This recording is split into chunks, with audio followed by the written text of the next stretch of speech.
Yeah, my name's Zoe. I was one of the residents at Grenfell Tower. I lived on the 4th floor, which was the floor where the fire started. Yeah, I'm David, Zoe's partner. I was also with her the night when the fire happened on the 4th floor. Started on the 4th floor of Grenfell Tower.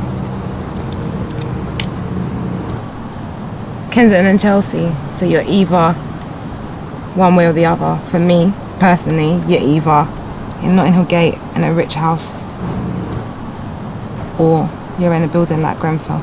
That's just my opinion, but there was a big divide. You know, we're two of the lucky ones. We survived, we got out, but there's people who've lost, you know, families. People have lost all their belongings. People feel lost right now. Everyone's walking around like zombies. Here around Latimer, where Grenfell is, it seems like everyone basically knew each other, friendly with each other. There wasn't much trouble or anything going around.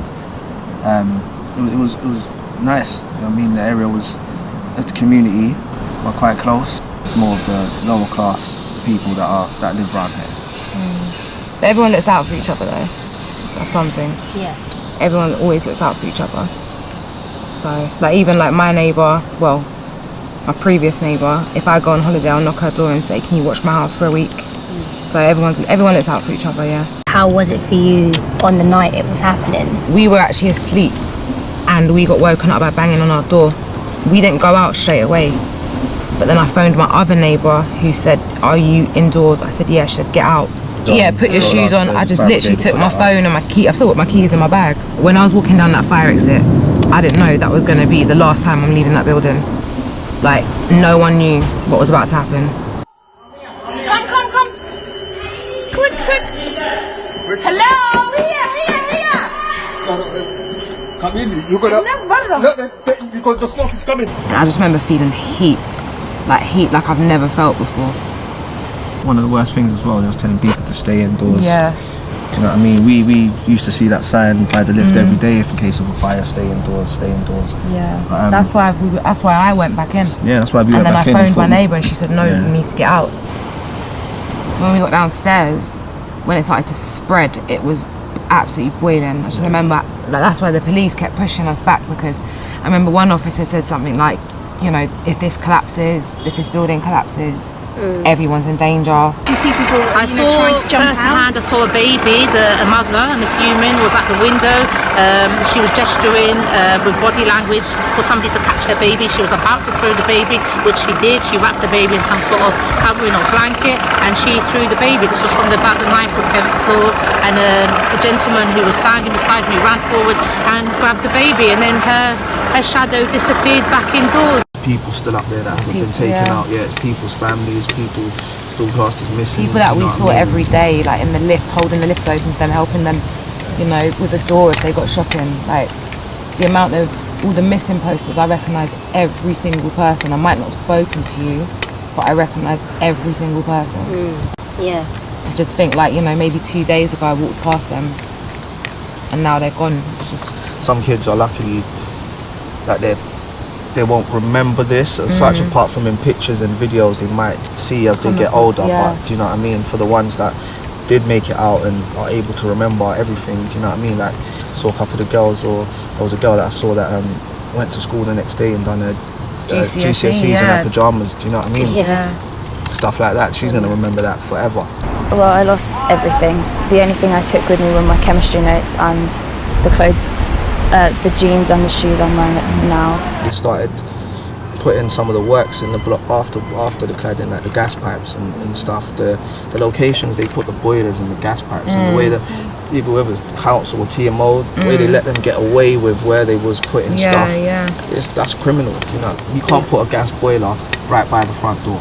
You can't have gas pipes running down the only emergency staircase. It was mad, and just the smell of like burning plastic as well, and that smell was just in the air for days after. Just this disgusting, like, burning smell.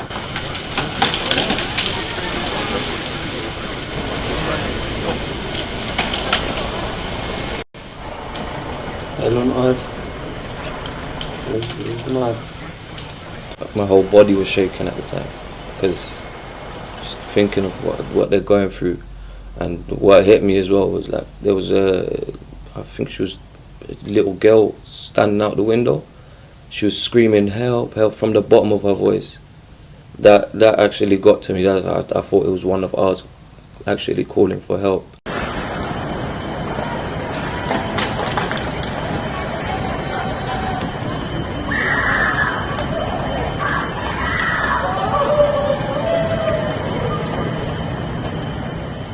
I think the atmosphere was really strange because it was like split into two.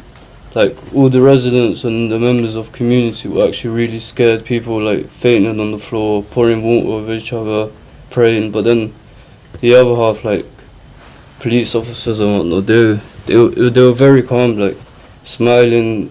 It was like a big contrast between the two. Like I don't really understand that.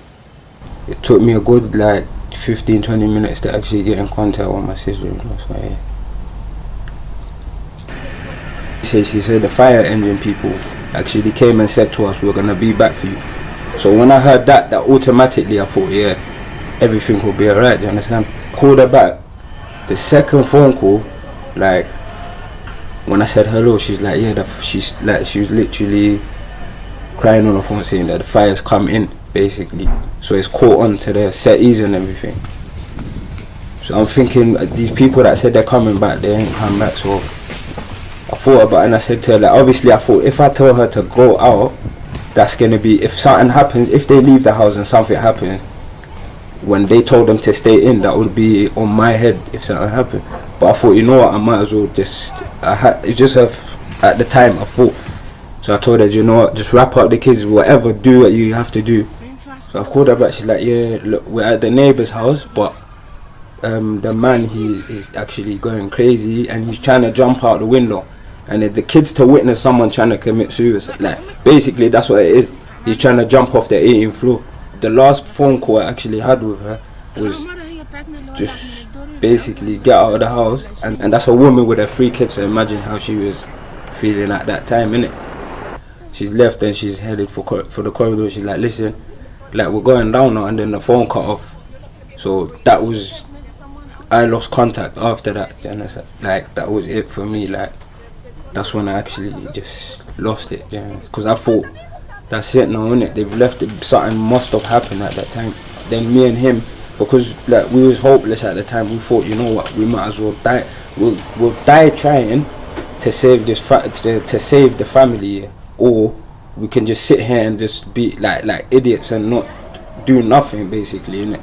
And just rely on someone which is not even capable themselves, because the way they was, I'm seeing fire engine men coming fainting, pouring water over themselves, smoking cigarettes, stressed out. So I got worried when I saw that, because you're obviously supposed to put your trust in the system or whatever, to like, so you think, these lot are gonna, don't worry about nothing, we'll just wait for them to do their job. They were going in and coming out, going in, coming out. So we thought we were gonna try and get in. So we took a shortcut, obviously me and him.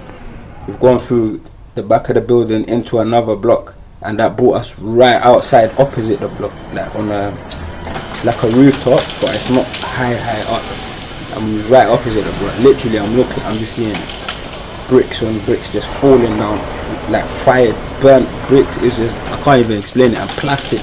Yeah, that's when we felt the smoke properly, yeah, in our lungs, yeah, and we knew that this is not a joke, because one of the fire brigades that had the water hose, yeah, that was throwing water, he approached us and told us, listen, you lot can try and go there and do, but you lot ain't gonna survive the first floor. So just to let you know that. But when we heard that, we thought, whoa, you lot are telling us that we wouldn't survive the first floor, but yet the people on the 18th floor, yeah, you lot telling them to stay in, and then like a couple of minutes after that we get the phone call that they're out, and then we just run over to the other side to verify and see whether it was like a miracle. We couldn't even believe that they were out after what we saw, yeah. We really didn't think that they were going to make it. We saw them, the kids looked, the boy was like, he couldn't speak much, he was on the floor. They were all like smoke all over them, you couldn't even tell. It was, at the beginning it was hard for you to tell who were they, yeah. Even when we saw them on on a coma basically. They couldn't talk, or it was still like a relief. It was still, anything was a bonus after that really. I'm getting phone calls from a few people from the community saying like, listen, I heard you was in the hospital with your family, can you just go to the reception and check if my family's there? There was one guy that phoned me and I said I'll check for him, and I checked, but no one heard anything about his family. They're not letting anybody in the hospital? Then I got another phone call saying that his family died, but he still didn't know anything. But I wasn't the one to break the news to him. I couldn't call him back to say nothing like that. So he found out from another person basically. Do you know what time it was that she came out with the kids, roughly? Around maybe 3:30, 4, something like that. Yeah. So she may have been one of the last few people to escape? Yeah, definitely. No one's really talking much about the people apart from what they can be given. So these luxury apartments or, you know, £5,000 from the government, but they're not really talking about them like, you know, how their workplaces have been dealing with them being absent, or, you know, like if they're getting the aid that the people have been donating. Like no one's really like thought about them as people, it's just as statistics. And I feel like the survivors have been forgotten about. I know they want to stay under the radar, but I feel like people are fighting a lot for the deceased, but not as hard for the people that are still here.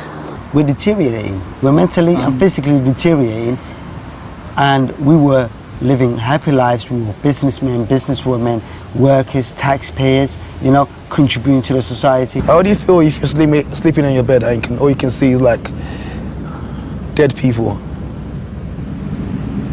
Is that what you see? Yeah, because they're dead people. There's people in my house. How do you feel like when you have to lift the TV on so you can see a bit of light when you're sleeping? So you don't have to keep thinking about the little boy that died in your room or his mum. Yeah, I've got about 3 or 4 friends that are in there. And one of them, whole family member, including him, they're all gone, unfortunately. And another I see regularly. To be honest, I think after the whole inquest and everything, and when they find out, it'll be more. Because most people that are in Grenfell I see every day. I didn't know how to deal with taking the deaths as well as helping out as well. So I got ill as well, you can hear it on my voice a bit. I got a bit of the smoke on my chest as well. On the day it happened, I was donating from that day onwards until, I say, Sunday. So I didn't sleep from that day onwards.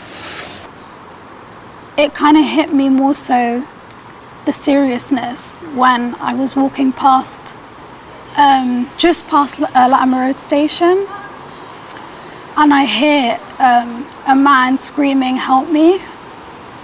And that just literally, I stopped there and I thought, like, this is too much to kind of handle. Like, this is not okay, and it was just kind of unbelievable. And yeah.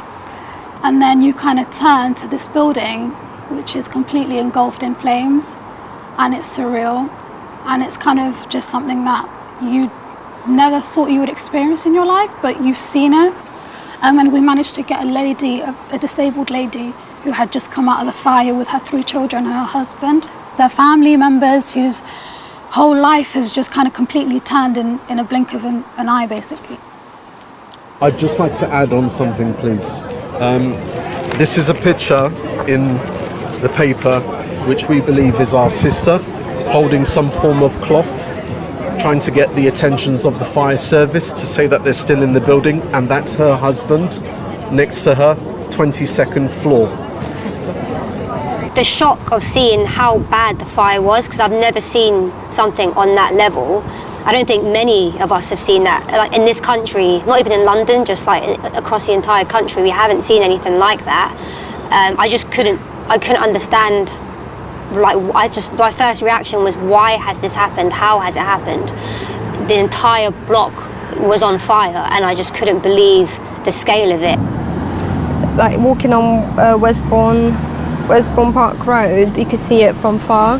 Yeah. And it just looks like there's no words. I have no words for this. Like the first time I saw it, I was speechless. And knowing all the people trapped and what's happened to them.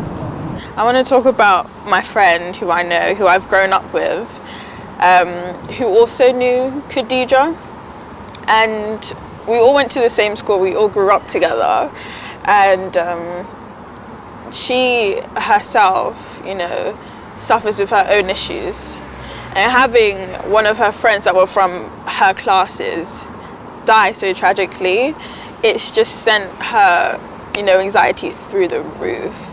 And it's something that it's really sad, but these things shouldn't be happening, but I'm saying it's happened, and a lot of people who have mental health issues, it's really hard for them to cope. And it's really about, I mean, everybody is talking about the community coming together, but you need professional services to be able to deal with those issues, because they're not going to go away anytime soon. I mean, this is something that's going to affect people for the rest of their lives. When I actually went back home, so back to normal life again, that's when it started to hit me. Like every day it would just get a bit worse and worse, do you understand? Like just the flashbacks of the whole thing, then seeing the kids in hospital, like it was just a mad thing to see. Like more than the fire, obviously the fire was the worst thing I've ever seen, but then seeing the kids in hospital actually tubed up and all that is just something like, it's mad. Sometimes I drive past the building, it scares me, to tell you the truth. When I see it, you just think it just looks like death. The building actually looks like death. I saw a lady who was fixing the tape on, you know, her dad's posters, because physically there's nothing else she can do, you know, and it's really sad to think that's all she can physically do, because what is there for somebody who's lost their father, their family member, their father figure? What is there to do for them? And sadly, a lot of people are having to cope with it in different ways. Everybody responds to grief in a different way, and it's almost like she's kind of like obsessing over it, like it's got to be neat, and it just physically makes me feel just emotional talking about it, or even thinking about how she's dealing with it. This is how I feel towards it. I'm just trying to forget as much as possible, not bring it up, you know, things like that. So I've been advised a lot to go and get support and go to the GP and all of this here, but I might end up doing it, but to be honest, at the moment I'm still trying to reason myself a little bit, yeah. Do you feel that there's been support from the council and the local authority? At first, I said the first 3 days it was like they almost thought they could get away with it. And then gradually they started to put certain things in place, but I'm still not happy with it, like how they dealt with the whole situation. I just feel like they don't care, to be honest, man. I feel like they really do not care. The residents were kind of like told to get out of the block a few years ago. They were kind of like reluctant of moving. A lot of people said that that's where their home is and they wanted to stay there, so I guess they just felt like, you know what I mean? It's kind of like it serves you right sort of thing. Well, with Grenfell, my niece goes to nursery at the bottom of Grenfell. So on that day that it burnt down, I took her to nursery and I picked her up from nursery. And after that, I took her home and I came back and then I went to work. So when I was at work, I saw the headlines. But it was only like to one floor. So I was thinking, oh, like they'll control it, man. They'll control it, they'll control it. I kept saying that to myself. And then I got back onto my break, 3 AM, and it was like every floor had a fire in the window. Even though we're doing it from our hearts, we shouldn't have to do it because it's not really our responsibility, but we just do it because we're a community. We'll do it regardless, but firsthand, you know what I mean, the council should be doing that. I know like you have to like declare who's dead and who's not, but I feel like one of the main things that's killing everybody is the hope. You know, like all the missing pictures, and you know what I mean? It's just killing a lot of people, and they should really just investigate everything first and then say this person's dead, this one's missing, this one's assumed dead, instead of just bringing out numbers, and then families are just thinking their loved ones are missed, you know what I mean? When everybody can look at the building and pretty much figure it out for themselves. More than donations, charity songs and all of them things need to be actually stamped on. I think they actually need to sort out the surrounding blocks because it's traumatized them as well. On the day, I spoke to someone that they were on the 8th floor and they didn't listen to anything that the operator was telling them on the phone. They just flooded their whole apartment, and I think they used some bed sheets and climbed down. But that was the only way people were surviving, by like not obeying what they were actually told to do and going about it themselves, to be honest, because most people that followed the procedures died. These tower blocks were built at a time after the war when a lot of London and a lot of this country had experienced, you know, a lot of bombing and shelling from Germany. They were never meant to be here 50, 60 years later. Private contractors come out and they do the work of the councils. They take the heat. So instead of you ringing up the council, or if you do, they say, oh, no. It's run by a tenant management organisation. But ultimately, what a lot of people don't realise is that the council is still responsible for the properties that they own. When you have powerhouse local authorities like this, you have a collective vision of what you want to happen. Because I know growing up in West London, I remember when all these areas, even some of the more affluent areas where poor people used to live, they weren't interested. And now that money is poured into this area over the last 30 years or so and continuing, all of a sudden the people that they didn't care who lived here, they don't want them here.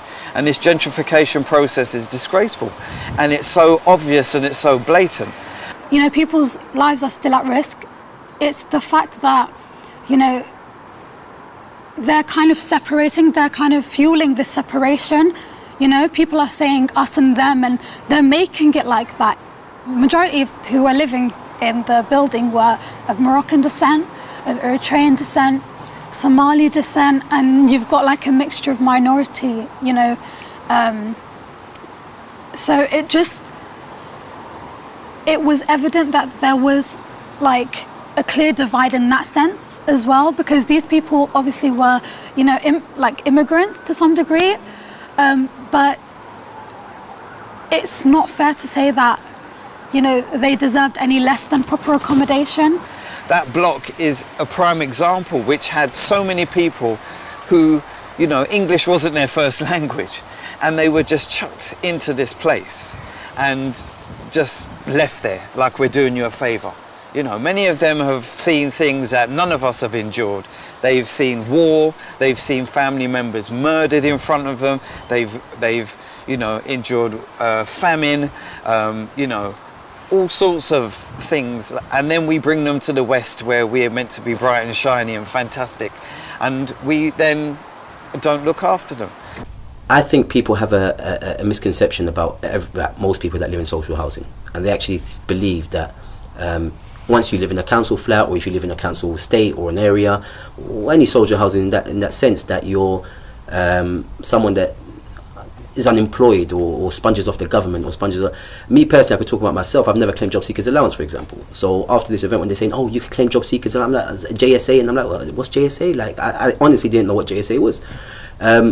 I've always worked, I've always been in a job, I've never claimed. I was thinking about even buying my own house eventually, and a lot of people in that tower block were actually homeowners or leaseholders.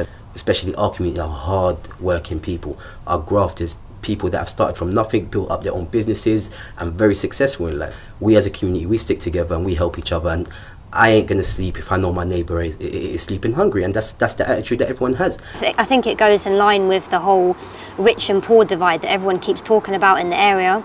So if you go up to like near Portobello Road, for example, and it's, you know, it's summer, it's very nice weather, and a lot of the time you will see like Kensington Park Road, for example, there'll be like lots of restaurants down that road.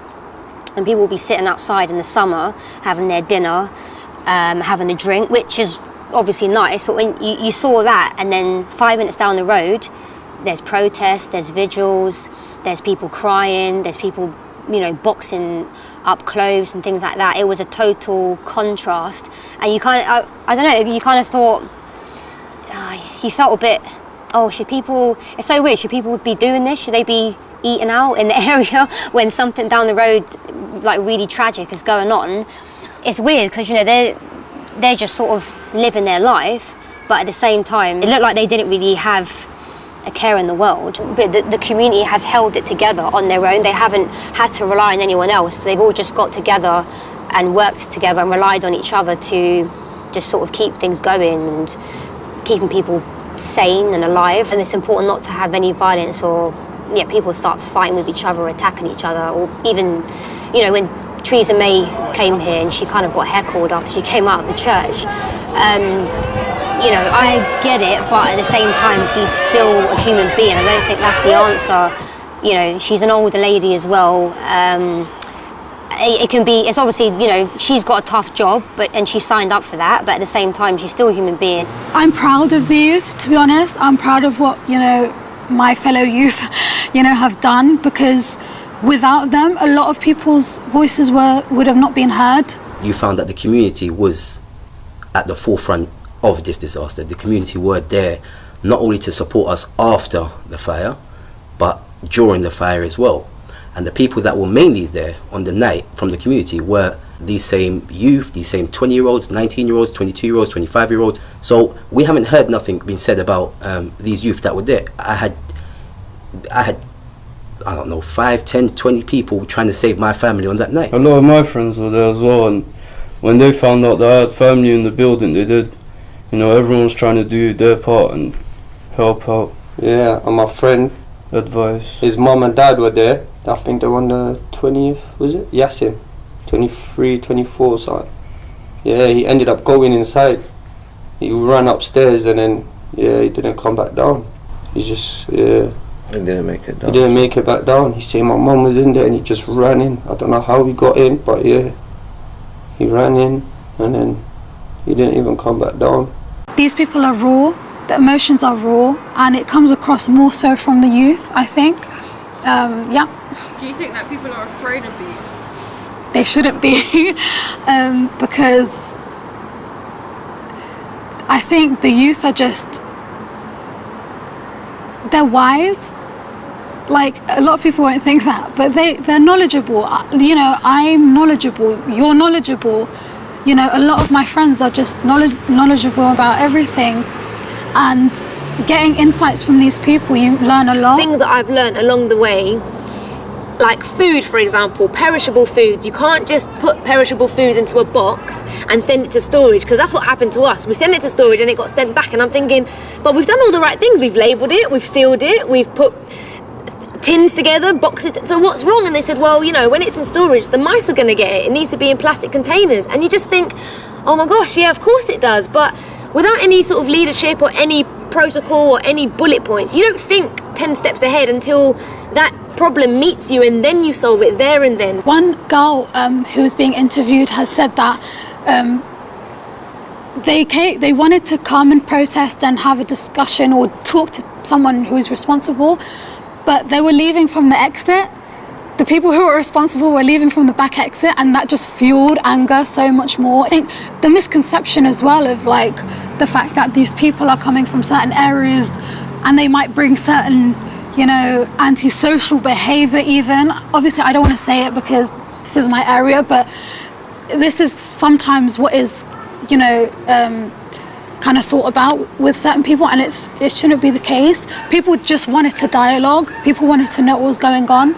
A week before all of this happened, I just finished reading Martin Luther King Jr.'s autobiography, and it was almost like a manual, a tool guide on how you deal with community, how you love and serve people, and that you don't reject anger, but you love people through it. I'm not from here, I'm not a West Londoner, I live in East London, I live in Ilford, and so the commute between home and here takes me about, I don't know, like an hour and a half. Help is good, but without any management, we're not going to get anywhere. So I just remember grabbing a chair and just jumping on the chair and saying, can everyone just stop, put everything down?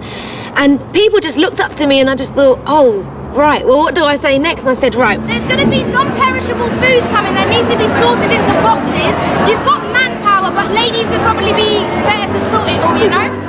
Over the course of the week, the volunteer army grew and grew. By Friday, so much had been donated, the community was struggling to keep up. To the council, I would like to say, please could you free up some storage for us, because everywhere is saying we're full, and yet more people are bringing, so what do we do?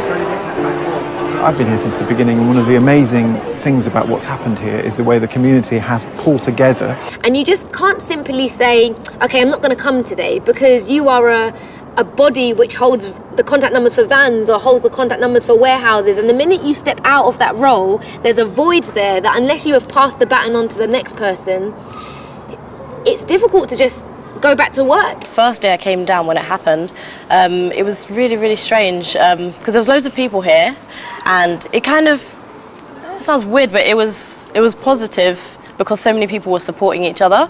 No one was looking at anybody's colour, and I know this area can be very, very divided in terms of race, in terms of if you're from Ladbroke Grove or Westbourne Park, like it can be very divided. But you know, you could see Muslim women taken over from the Sikh men who were giving volunteers food. Everybody was here, like literally passing boxes, passing bags to each other. No one was, you know, no one had any kind of like animosity there. They were all helpful. It was really kind of overwhelming, like how many people came out in abundance to help. A few days later, on the Friday, it was the same vibe, like everybody was here helping out, but it seemed a bit more different, and it just didn't really seem like it was, you know, people here mourning. It seemed like people were just here for the sake of being here. During one of the days when there was the first protest, I didn't go to the protest, but it was approaching, and you could see like all of these police officers just came like rushing to the area, and everybody was confused thinking, why are they here? And you could hear the chants coming over, and there was this guy there, and he literally was burning frankincense, and he was just literally circling the area, burning it and giving out little samples to people, because that's meant to be something that's really calming. It's meant to help with depression, it's meant to be cleansing as well. So it was really nice that he did that. He was talking to police officers, he was talking to locals, he was taking pictures, and it was just a nice thing to see, like something really kind of spiritual, bringing it down to the area, because it is a graveyard. It's somewhere where there's hundreds of people that have died, and I think we are forgetting that. You imagine that you've been living in the house your whole life. You imagine your baby photos, you imagine your wedding photos, you imagine your kid's hair, for example. Imagine, I don't know, things that have been passed down generations for your great granddad. Imagine jewelry on your wedding day. Imagine your wedding ring. Imagine, for example, some people would keep their firstborn's baby grow, or each kid's baby grow. Now imagine your whole life contained in one box or one room, and everything wiped out. Everything. So you have no trace of anything. You have no evidence that you ever lived before today. Things seem to have quietened down a bit. I don't know if it's because people are going back to work or what, but it kind of feels like a lot of people are starting to forget what's happened. Yeah. But the survivors, you know, and their families, like I said, we're never going to forget what's happened. Ever.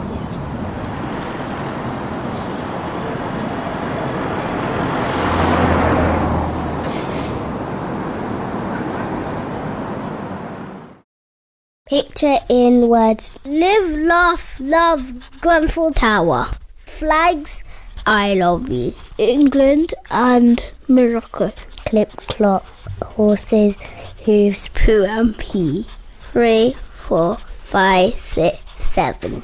Ground floor, second floor, the movement of a lift. An elephant, rhinoceros and giraffe came to Grenfell Tower for the day. Flowers. Free Syria. Lionel Messi is the best. Live, laugh, love. Grenfell Tower.